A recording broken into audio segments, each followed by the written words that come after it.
Hi hello மக்களே, எல்லாரும் எப்படி இருக்கீங்க? நல்லா இருக்கீங்களா? இந்த வீடியோவை கிடைச்ச ஸ்கிப் பண்ணாமல் பாருங்க. நாம வந்து பார்த்தீங்கன்னா இன்னைக்கு India versus New Zealand ICC men's T20 world cup match வந்து பார்த்தீங்கன்னா இப்போ தான் நடந்து முடிஞ்சிச்சு. சரிங்களா? தி கிராண்ட் ஃபினாலே. சரிங்களா? ஃபைனல் மேட்ச் இப்போ தான் நடந்து முடிஞ்சு யார் உலகக்கோப்பையை ஜெயிச்சாங்க அப்படிங்கிறத இந்த வீடியோ கடைசியில் ஸ்கிப் பண்ணாமல் பாருங்கள். இப்போ தான் மேட்ச் நடந்து முடிஞ்சிருக்கு. ஸோ நான் வந்து இந்த மேட்சை ஃபுல்லாக என்னென்ன நடந்துச்சு, மேட்ச் எப்படி போச்சு அப்படிங்கிறத சொல்கிறேன். ஸோ யார் வின்னருங்கிறதையும் நான் லாஸ்ட்டில் சொல்கிறேன். வாங்க நம்ம வீடியோக்குள்ளே போகலாம். ஃபஸ்ட்டு பார்த்தீங்கன்னா ஃபைனல் மேட்ச். சரிங்களா? ICC men's T20 world cup final match. அதில் வந்து பார்த்தீங்கன்னா ஃபஸ்ட்டு வந்து நியூசிலாந்து வந்து டாஸ் ஜெயிச்சாங்க மக்களே. நியூசிலாந்து டாஸ் வின் பண்ணி பவுலிங் வந்து சூஸ் பண்ணாங்க. சரிங்களா?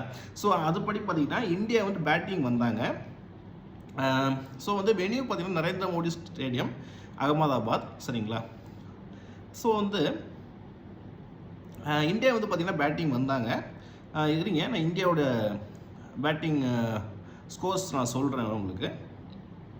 இல்லை பார்த்தீங்கன்னா சஞ்சு சாம்சனும் அபிஷேக் சர்மா ஓப்பனிங் வந்தாங்க. இல்லை சஞ்சு சாம்சன் சார் பார்த்தீங்கன்னா எப்படி 46 பாலுக்கு 89 ரன்னு வச்சு என்ன சொல்கிறது, வேறு லெவல் பேட்டிங், சான்ஸே இல்லை இன்றைக்கி. சரிங்களா? ஸோ வந்து கன்சிஸ்டன்சியாக நல்லா பெர்ஃபார்ம் பண்ணியிருக்கிறாரு. சரிங்களா? சூப்பர் 8ம் சரி, செமிஃபைனலும் சரி, ஃபைனலும் சரி, சூப்பராக பெர்ஃபார்மன்ஸ் கொடுத்துருக்காரு சஞ்சு சாம்சன். சரிங்களா? அவர் உண்மையிலேயே ஒரு ஹேட்ஸ் ஆஃப்.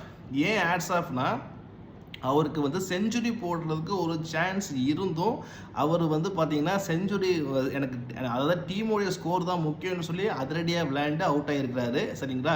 அவர் நினச்சா 100 போட்டுக்கலாம், பட் இருந்தாலும் டீமோடைய ஸ்கோர் வந்து நிறைய வரணும்னு சொல்லிட்டு அதிரடியாக விளையாண்டு அவுட் ஆகிட்டார். சரிங்களா? ஸோ 46 பாலுக்கு 89 ரன், 5 4 8 6. சரிங்களா?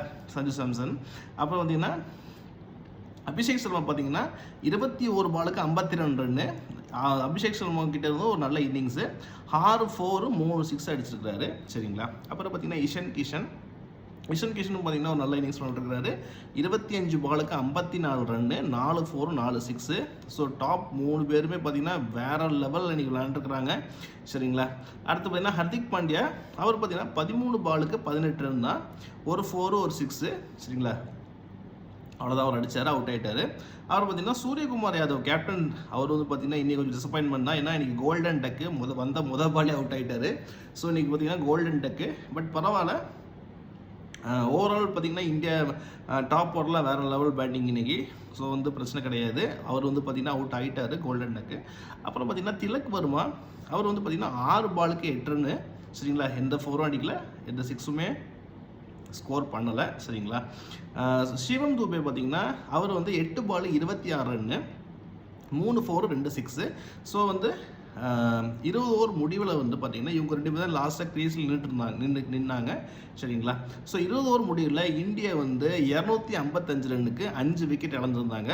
அதாவது 255 ஃபார் 5. சரிங்களா? 250 ரன்னுக்கு 5 விக்கெட், 255 ஃபார் 5. சரிங்களா?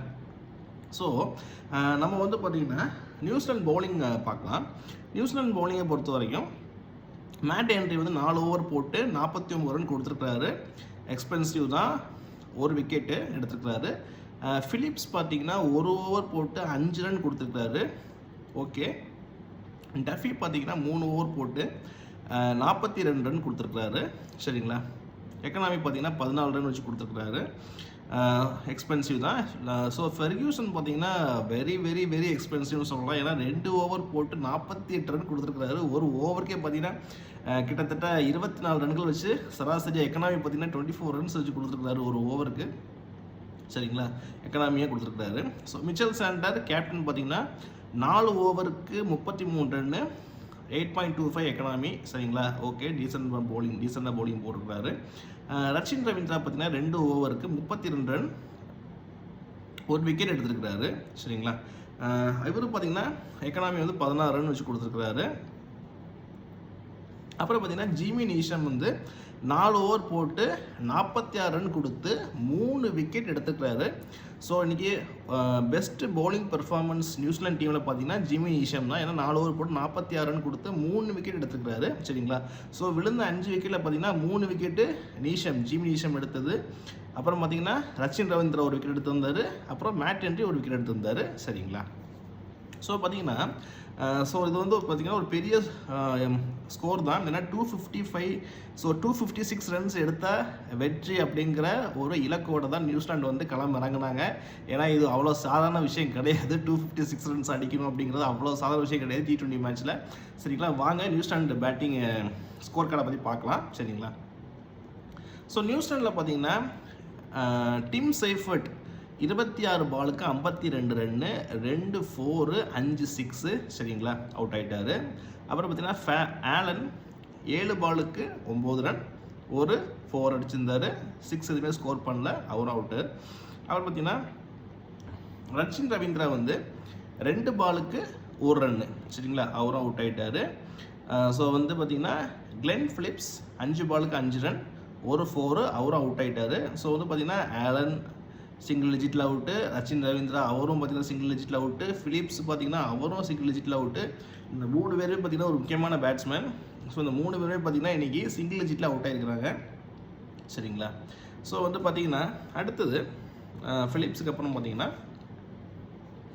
சாப்மேன், அவரும் பார்த்தீங்கன்னா 8 பாலுக்கு 3 ரன் தான் அடித்தார், அவரும் பார்த்தீங்கன்னா சிங்கிள் டிஜிட்டில் அவுட்டு. சரிங்களா, அப்புறம் பார்த்தீங்கன்னா டேரி மிட்சல் வந்து பார்த்தீங்கன்னா 11 பாலுக்கு 17 ரன்னு, 2 6 அடிச்சிருக்கிறாரு. சரிங்களா, அவர் வந்து டபுள் டிஜிட்டில் வந்துட்டார். 11 பாலுக்கு 17 ரன்னு, 2 6, அவர் டபுள் டிஜிட்டில் வந்துட்டார். அப்புறம் பார்த்தீங்கன்னா கேப்டன் மிச்சல் சாண்டர் பார்த்தீங்கன்னா 35 பாலுக்கு 43 ரன்னு, 3 4 2 6. சரிங்களா, மிச்சல் சாண்டர் வந்து பார்த்தீங்கன்னா அவர் ஸ்லோ இன்னிங்ஸ் தான், பட் வந்து நின்று விளையாண்டுருக்கிறாரு, 43 ரன் அடிச்சிருக்கிறாரு. சரிங்களா, ஏன்னா எல்லாருமே சிங்கிள் டிஜிட்டில் அவுட் ஆகிருக்கும் போது இவர் வந்து சரி நம்மளும் வந்து அவசரப்பட்டு அவுட் ஆகிடக்கூடாதுன்னு சொல்லிட்டு கொஞ்சம் நின்று விளையாண்டுருக்கிறாரு. ஓகே, அவரும் பார்த்தீங்கன்னா 43 ரன் அவுட்டு. அப்புறம் பார்த்தீங்கன்னா ஜிமி ஈஷா வந்து பார்த்தீங்கன்னா 7 பாலுக்கு 8 ரன்னு. சரிங்களா, 1 4, அவரும் பார்த்தீங்கன்னா அவுட்டு. சரிங்களா, அப்புறம் பார்த்தீங்கன்னா ஹென்றி பார்த்தீங்கன்னா முதல் பாலுக்கு அவர் பார்த்தீங்கன்னா கோல்டன் டக்கு. சரிங்களா, முதல் பாலுக்கே 0, கோல்டன் டக்கில் அவுட் ஆகிட்டார்.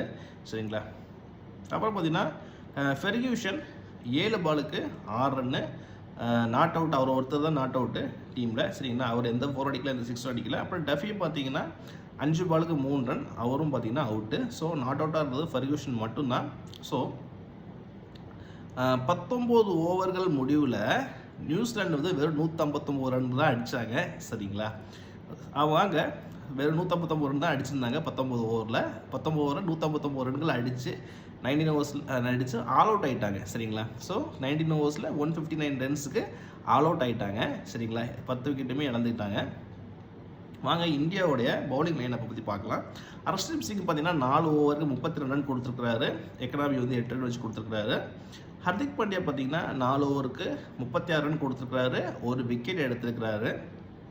சரி, எக்கனாமி பார்த்தீங்கன்னா 9 ரன் வச்சு கொடுத்துருக்குறாரு. அக்ஷர் பட்டேல் பார்த்தீங்கன்னா 3 ஓவர் போட்டிருக்கிறாரு, 27 ரன் கொடுத்துருக்குறாரு, 3 விக்கெட் எடுத்துருக்கிறாரு. 9 ரன் வந்து பார்த்தீங்கன்னா எக்கனாமி. அக்ஷர் பட்டேல் பார்த்தீங்கன்னா இன்றைக்கி குட் பவுலிங், நல்ல பவுலிங் போட்டிருக்காரு, ஏன்னா 3 விக்கெட் எடுத்துருக்கிறாரு. அவரை விட நல்லா போட்ட ஒருத்தர் இருக்காரு, இதுக்கு நான் சொல்கிறேன் அடுத்தது யாருன்னு.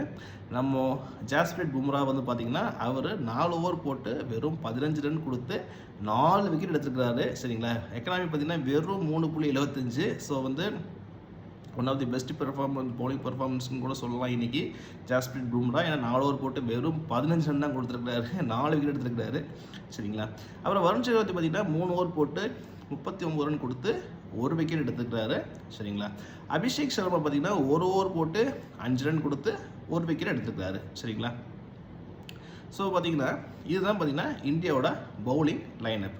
சரிங்களா, ஸோ இந்தியா பார்த்தீங்கன்னா ஒரு மிகப்பெரிய வெற்றி பெற்றிருக்கிறாங்க. அதாவது எவ்வளோ ரன்கள் வித்தியாசம்னு பார்த்தீங்கன்னா 96 ரன்கள், அதாவது 96 ரன்ஸில் இந்தியா வந்து மிகப்பெரிய வெற்றி வந்து பெற்றிருக்கிறாங்க ஃபைனல்ஸில். ஸோ வந்து இந்தியா வந்து ஐசிசி மென்ஸ் T20 2026 வேர்ல்டு கப்போடைய வினர் பார்த்தீங்கன்னா இந்தியா தான். So India is the winner of ICC men's T20 world cup. India வந்து ஐசிசி மென்ஸ் T20 வேர்ல்டு கப்பை ஜெயிச்சிட்டாங்க. ஸோ வந்து இந்தியா வந்து சாம்பியன்ஸ். சரிங்களா, T20 வேர்ல்டு கப் 2026 சாம்பியன்ஸ் வந்து பார்த்திங்கன்னா இந்தியா தான் சாம்பியன்ஸ் ஆகிட்டாங்க India. So congratulations to team India. So வந்து எல்லாருக்குமே பார்த்தீங்கன்னா கங்க்ராச்சுலேஷன்ஸ். டீம் இந்தியாவுக்கு வந்து எல்லா பிளேயர்ஸுக்கும் சரி கங்க்ராச்சுலேஷன்ஸ். டீம் இந்தியாவுக்கு கங்க்ராச்சுலேஷன்ஸ். ஏன்னா நம்ம நாட்டுக்கு வந்து பார்த்தீங்கன்னா பெருமை சேர்த்துருக்காங்க. T20 வேர்ல்டு கப் ஜெயிச்சு பெருமை சேர்த்துருக்குறாங்க. சரிங்களா? ஸோ நம்ம கண்ட்ரிக்கு ப்ரௌடு மூமெண்ட்டு. ஏன்னா T20 வேர்ல்டு கப் ஜெயிக்கிறதுங்கிறது சாதாரண விஷயம் கிடையாது. ஸோ வந்து பார்த்தீங்கன்னா ஒரு ஹாப்பியான மூமெண்ட், ரொம்ப ப்ரௌடான மூமெண்ட் இந்தியாவுக்கு. ஓகேங்களா? ஓகே மக்களே, நம்ம வந்து பார்த்திங்கன்னா இந்த வீடியோவோட எண்டுக்கு வந்துட்டோம். எல்லோரும் லைக் பண்ணுங்கள். நீங்கள் லைக் பண்ணிங்க அப்படின்னா அது எனக்கு ஒரு மிகப்பெரிய மோட்டிவேஷனாக இருக்கும். எல்லோரும் ஷேர் பண்ணுங்கள். உங்கள் ஃபேமிலி, ஃப்ரெண்ட்ஸ், ரிலேட்டிவ்ஸ் எல்லாத்துக்கும் ஷேர் பண்ணுங்கள். சப்ஸ்கிரைப் பண்ணுங்கள். சப்ஸ்கிரைப் பண்ணிட்டு மறக்காமல் பக்கத்தில் இருக்கிற பெல் ஐக்கானை ப்ரெஸ் பண்ணி ஆல் நோட்டிஃபிகேஷன்ஸ் எனேபிள் பண்ணி வச்சுக்கோங்க. அப்போ தான் நான் எந்த வீடியோ போட்டாலும் உங்களுக்கு உடனுக்குடன் நோட்டிஃபிகேஷன்ஸ் வரும். அப்புறம் பார்த்திங்கன்னா மக்களே, நான் எப்பவும் சொல்கிற மாதிரி எல்லோரும் ஹாப்பியாக இருங்க, எல்லோரும் கான்ஃபிடண்ட்டாக இருங்க, எல்லோரும் ஜாலியாக இருங்க மக்களே. நான் உங்களை அடுத்த வீடியோவில் சந்திக்கிறேன் மக்களே. எல்லாருக்கும் எல்லாம் நல்லதே நடக்கும், எல்லாருக்கும் எல்லாம் நல்லதே நடக்கட்டும். தேங்க்யூ ஸோ மச் மக்களே. தேங்க்ஸ் மக்களே. பாய் பாய் மக்களே.